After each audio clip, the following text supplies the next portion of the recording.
In today's video, I'm going to teach you how to create an assignment tracker using Microsoft Excel. We're going to build a simple tracker that helps you organize assignments, monitor deadlines, and quickly see how much work is completed, in progress, or not started. This setup is great for students, teachers, or anyone who wants a clean overview of tasks inside Excel. Start by creating the table headers in row 1.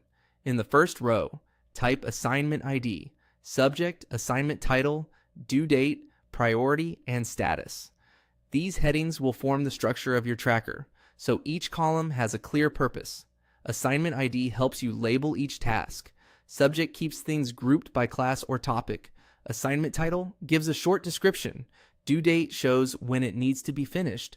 Priority helps you identify urgency, and status lets you track progress. As you enter these headers, try to keep the wording consistent so the sheet stays easy to scan. Next, enter some sample data underneath those headers. This gives your tracker content to work with and helps you test the layout before using it for real assignments.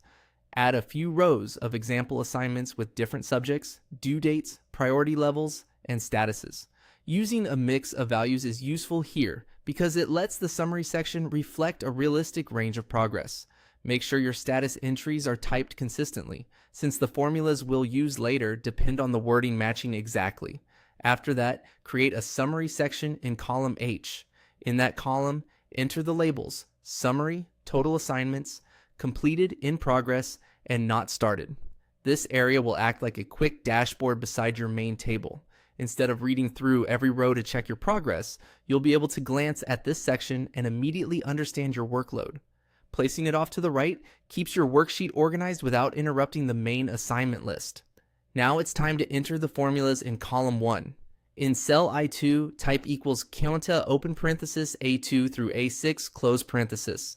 This counts how many assignment entries you have in the assignment ID column.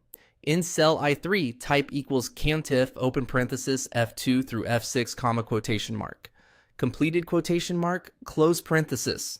In I4, enter equals countif, open parenthesis, F2 through F6 comma quotation mark, in progress quotation mark, close parenthesis. In I5, enter equals countif, open parenthesis, F2 through F6 comma quotation mark. Not started, quotation mark, close parenthesis. Once those formulas are in place, your tracker will automatically summarize your assignment list based on the statuses you entered. That means every time you update the main table, the summary can reflect those changes. And that's how you create a basic assignment tracker in Microsoft Excel.